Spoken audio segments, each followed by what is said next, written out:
sure other people will filter in. We had about 50 people sign up, which we said about 25 will show up, and we're pushing 15, 20, which is okay. And so if you don't know, and I've tried to migrate around and introduce myself to everybody. My name is Kevin Kendrick. This is Richard Abar, and he's going to find the microphone. And so what we wanted to do today is it's to kind of have like what we refer to as an unplugged event. And I'm going to share what that means to us because this is a participant activity today. Is Richard spoke. Actually, I'm going to let you share the story. Your conversation with Gil. Oh.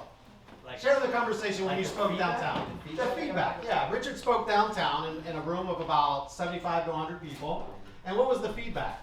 So it was pretty interesting. Gil, I went to that event, I spoke. So you guys know the rundown of the story. I spoke and I had a slide. I had like a presentation I was going to put up. And I get there and it's like 2 minutes before me talking. He's like, I can't get your slide to work. And I'm like, you're joking, right? He's like, I can't get your slide to work. You got to figure it out, bro. He's like, so I went no slide. And I think the part about it was at the end of it, he told me, he said, hey, I'll call you tomorrow. Or I'll call you one of these days and I want to give you some feedback. And I said, okay, cool. And he called me. He actually surprisingly called me the next day. But he called me the next day and the feedback he gave me was, you don't need the slide, you are the slide. So, yes, that was actually pretty cool feedback because I was like, well, I thought the slide was pretty cool. But. and that's kind of what prompted today. So today is designed to be unplugged, no slides. In fact, when we walked in, Rich actually started putting the projector down and, I'm going to hook you guys up. And like, we don't need it. We just need a dry erase board. So I'm going to give you some housekeeping tips real quick, but I want you to start thinking about topics that you want to hear us discuss today. Because if you remember when you signed up, it actually said you're going to help create the agenda because you came here, everyone came here for a different reason. Because you're probably like, man, I heard Richard's a beast on the phones. I want to hear a little bit more about phones. Or I heard Kevin's a beast on the farming or what have you. And we want to be able to make it worthwhile for you because we have people that came as far away as Claremont and as far away as Weatherby right down the street. So we want to make sure that we make your time the best resource of your time because on a Wednesday morning we know everyone has something that maybe you've got something better to do. And so we're glad that you chose to come here with us this morning. So our housekeeping items. There's 3 restrooms. One behind this curtain, one right over here, and one right over here through the other side. So if you gotta go, just get up and go. The first session, we're gonna go for about an hour, and then we'll take about a 10 to 15 minute break so you guys can stand up. Next door there's Colombian or Venezuelan coffee shop? Everything. Best empanadas I ever had. Best empanada, let me tell you what, stick around for lunch next door. The empanadas were insane. I'm great at it, pasta. Yeah, it's really amazing. And so we'll take a little bit of a break, and then we'll come back. Richard's going to go no slides for like the first 20 minutes when we come back, and then we'll continue back with things that you guys want to hear a little bit about today. So with that said, I need more than 20 minutes. Yeah, he might need more than 20 minutes, and that's okay. So what would make today a 5-star experience? And what that means is like, hey Kevin, I came to hear about X. Like, what did you come to hear about today? I definitely want to hear about farming. Okay, so farming. What else? What would make this a 5-star experience? And Becker, you guys better not say YouTube in the back, all right? Because that's not our jam. That's y'all's jam. Maybe Elena. objection handling. Objection handling. Okay. What else? This might be too broad. Pardon? This might be too broad. Okay. First year real estate. First year in real estate.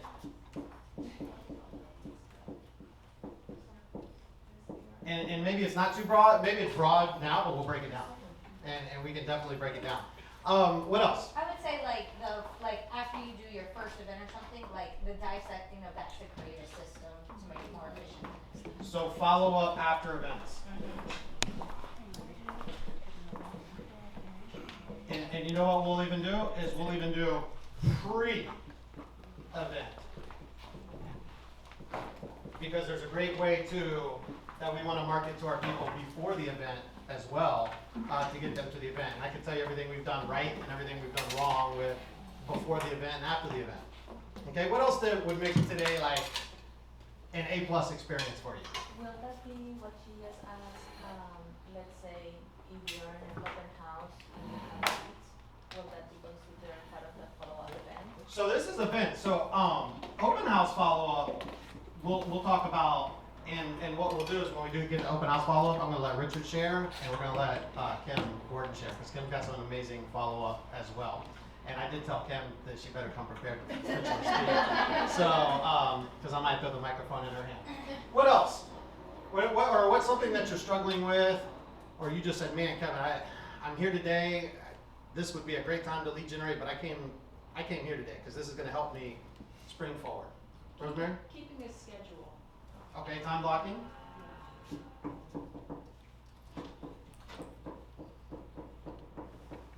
Okay, what else? I'd say how to give your clients confidence by having more confidence in yourself, like ways to do that. Confidence with buyers and self. You can tell I'm a former teacher because I love the whiteboard. What else? Anything else? And then we'll get I think that's powerful what you said, like how to, because a lot of us are transitioning from past careers, so how to leverage that into what you're doing now, like, you know, the MD/JD, you know, like he's like, oh, I have a medical license and I'm an attorney. So for you, you were a teacher, now you're in real estate. Who went to, like, from the age of like high school or whatever, you're like, man, I want to be a real estate agent? Nobody. I mean, let's be real. This is the fallback. You know, you go to the UCF School of Real Estate. They actually have a college. You can get a bachelor's degree in the School of Real Estate, and none of them end up in the residential side. They all end up on the commercial side. You know, working for the big commercial companies throughout the globe. And so, yeah, this is a second career. Okay. Anything else? And doesn't mean we can't add to the board later. Yeah, comes to your mind. We can always. Yeah, Anyone else? All right, now I'm gonna add one more thing up there. I'm gonna add coaching. All right, and at some point later today, I'm gonna have Richard's coach, who just happens to be in here, give Dr. Linda an opportunity to share as well. And so, Dr. Linda, say hi in the back. Hey guys. Our only non-licensed real estate agent that came today. And sometimes we need real estate coaching, and sometimes we need life coaching. Sometimes we need marriage coaching, sometimes we need parent coaching. And somewhere along the lines, there was a stigma that coaching and counseling and all that is bad. And because I grew up in that era, you know, you don't need marriage counseling. You gotta tough it up. You don't need parent counseling. You just gotta spoil the rod, or spare the rod, spoil the child type. You just beat the crap out of the child, you know. And that's the way I grew, you know. But no, it's not that way. So let's start with farming. Okay. Let's break down farming because I kind of knew that was probably going to be one of my things. Here's the one thing with any type of farming that I would tell you is whatever you choose to do, you just do it. And I know that seems simple, but you got to be consistent at doing it. Okay? And here's what I mean by consistent. If I go into, Jared, I'm going to use your neighborhood as an example. He lives in Oaks and Moss Park. If I go into Oaks and Moss Park and I do door hangers once every 6 months, I may or may not get one transaction out of that over the next 12 months. Maybe if I'm lucky, one. I'm really not going to get a lot because that one door hanger is going to be just no different than a postcard that people get in the mail. They're going to look at it, they're going to toss it. If you want to do door hangers, whether it's to promote your business, your brand, an event, okay, whatever you choose to do, you got to do it on a monthly basis. You got to be consistent. Pre-COVID, I did my neighborhood every single month from October 2015 until COVID hit. And we were just in the process of getting Richard's neighborhood on a consistent basis, and then COVID hit. And now we're probably more quarterly, just as our team's gotten big, because now we're trying to go into Laureate Park, we're trying to go into Eagle Creek, and so it's difficult to be everywhere. But if I was a solo agent or even on a team and I wanted to farm, I'd farm my neighborhood. And I would try to do something even as simple. I'll be very honest. The Easter egg bunny. We're doing Easter egg pictures with the Easter bunny this weekend. Do you know how much the Easter bunny outfit cost me? Less than $50 on Amazon. Do you know how much the photographer cost me? Free. I got a budding photographer who said, I said, hey, we're gonna have at least 100+ people sign up. I'll give you the database for free pictures. So now he can build up his business. KJ, if you were to guess, how much money have you spent on supplies for the event? Less than $40. So for less than $100, we're going to Mikado, oh, and we're doing it at Mikado's. So on top of that, every parent that comes in with their kid, they're gonna see the Easter Bunny, and they're gonna be like, Mom, Dad, I want pictures with the Easter Bunny, and we're gonna capture their information as well. So whatever you do, you just gotta be consistent in doing it and doing it on a consistent basis. Don't go out there and see, and I know you're on Peter's team, Peter Lou's gonna do a freaking Easter egg hunt with 5,000 eggs.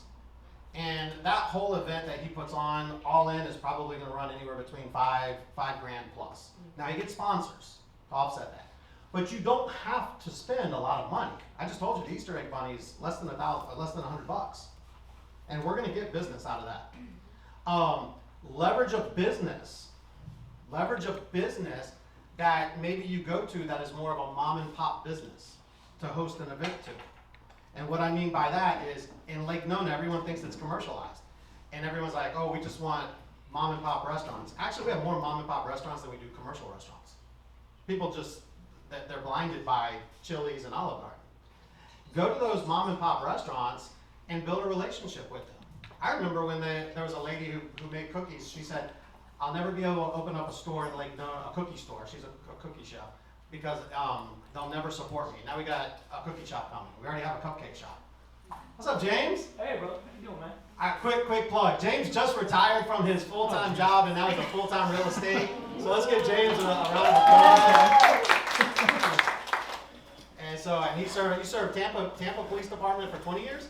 10 years. And 10 years. 6 years at another agency. That's awesome, man. Yeah. So welcome to the full-time club, bro. Yes. And so the so James, we're just kind of we're just picking items on the board and we're just running with it. Okay. And so but I would be consistent. It doesn't have to be big, because in my neighborhood there's 1,200 homes, and for the majority of our community events, less than, on average now, about 100 people show up.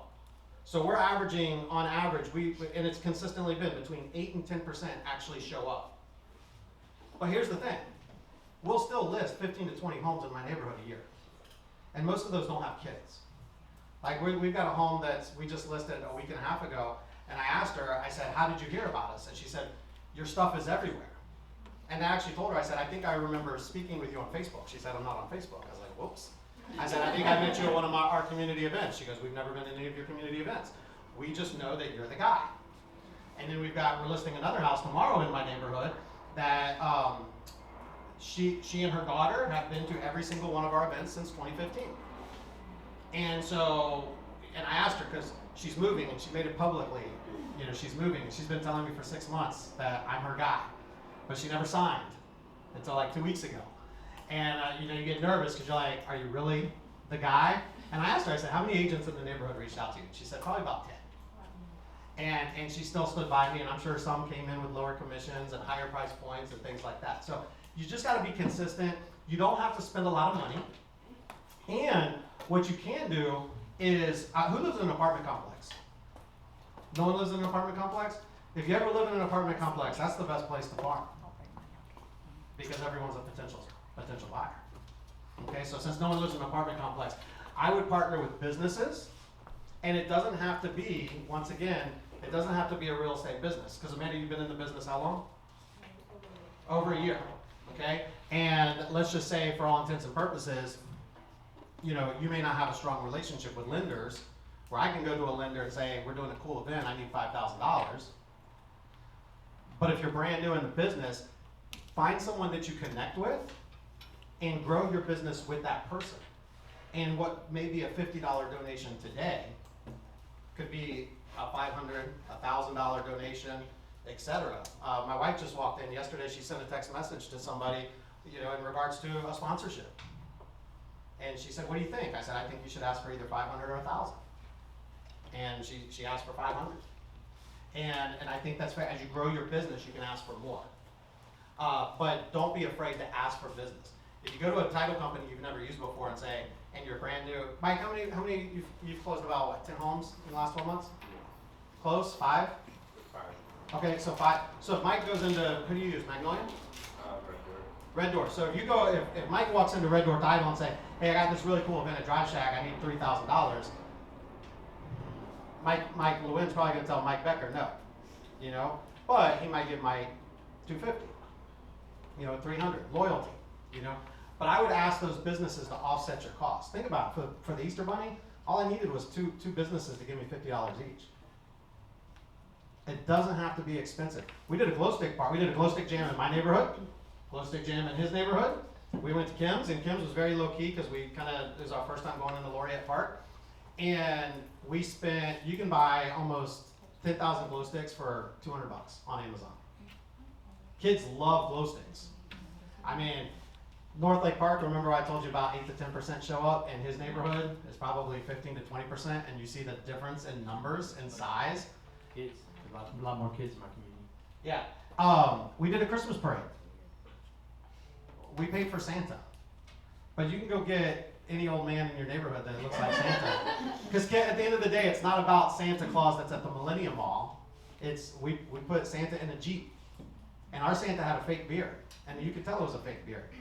And going back to what he said earlier about leveraging businesses, right? I mean, I have friends that own a slingshot business, so they rent slingshots. So we leveraged the slingshots, went to my buddy and said, hey, I need 4 or 5 slingshots, and we put all these characters in the slingshots. The kids thought the cars were cool, but again, leveraging small businesses.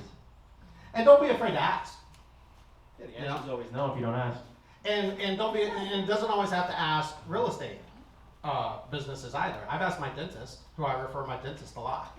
You know, I would feel very comfortable if we were doing an event, let's just say on leadership, I'd feel very comfortable asking Dr. Linda, say, hey Linda, we got this amazing event, I would love for you to be a sponsor. Because hopefully, He's asking you right now.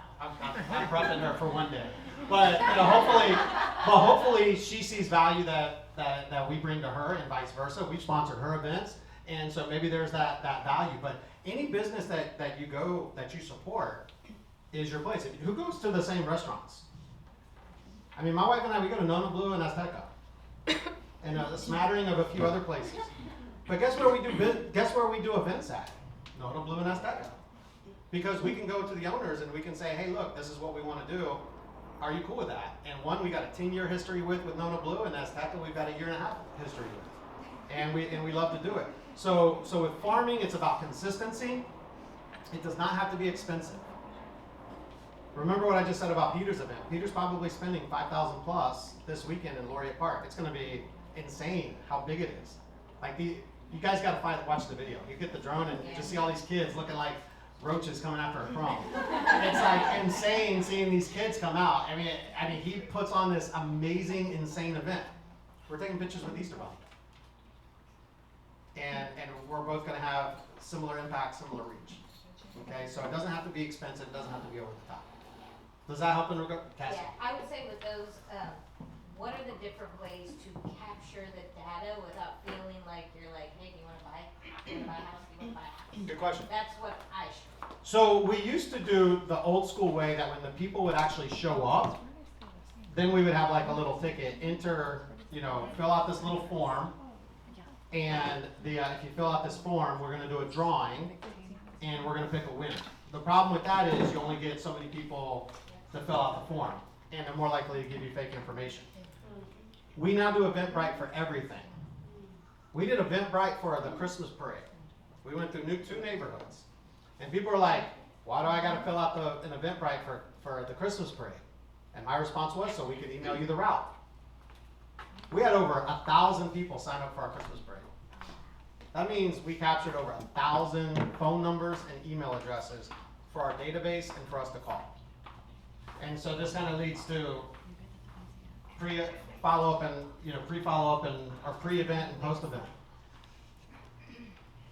We'll talk about the post-event, because that's the easiest one. After every event, we did an event yesterday, and we didn't have a lot of people show up. We knew we weren't. We did an event for our customers Tuesday morning from 9 to 11. We didn't expect 100 people. Now, when we do it at Chick-fil-A on a Saturday, we're going to expect 200 people. But the whole thing is everyone on our team should have made phone call contacts leading up to the event. After the event, it should be either, thank you for coming, or hey, I'm sorry I missed you. And then another contact after that is, hey, Cassie, because now we talked about, this is not objection handling, but scripted role play. Hey Cassie, hey, I know when you and I spoke on the other day, and I told you, no, sorry, I missed you at Dunkin' Donuts. I forgot to ask you a question. Hey, when's a good time for us to actually do a customer appreciation event that you and your family can attend? And now she says, you know what, we all work, so we need to do after 5 or the weekends. Okay, awesome. And then if you want to have another phone call with Cassie, my next phone call could be 2 days later again. Hey Cassie, I got one more question for you. I'm sorry I didn't ask this one the other day. What would be a good recommendation for you and your family for us to do our next customer appreciation event? And so all it is asking questions. But once again, I didn't ask for business. And you don't have, and Richard will definitely focus on that. You don't have to ask for business. It's about having a conversation and being front of mind. Because most of our business comes from people we don't know. I think people are more excited for the invite than probably even making it. I mean, like, I probably received more responses back, thank you for the invite, than people showed up. I mean, we didn't have a lot of people show up, but in all reality was probably my response rate on the text was like 75%. So if you think about it, 75% of the people responded back, thank you for the invite, or some of them said, hey, I'll see you there, or some of them said, hey, I'll try to make it. But the purpose was the touch. It wasn't, if they came, great. If they didn't come, then no problem. Hey, there were people walking in, they were getting free coffee, free donuts that day. So.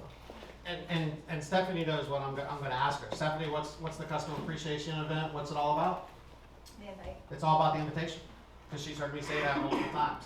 It's all about the invitation. We did customer appreciation at Dunkin' Donuts from 9 to 11. You know how much it cost me yesterday? Less than $100. We knew we weren't going to have a lot of people. It got to the point where Astrid, anyone would walk in, and Astrid would be like, you want a free cup of coffee? She had the blue ticket and the red ticket. It's like the blue pill and the red pill in the Matrix. I got a free cup of coffee. What you got? And we were giving away free cups of coffee to people, and Dunkin' Donuts co-sponsored with us to give away donuts as well. So it was a win-win for them. And so go to your local businesses, and I mean, most of where we shop is up and down Marcusi Road, but I can think of almost every single business if you go in there and say, hey, when's your slow time? Hey, when's your slow time?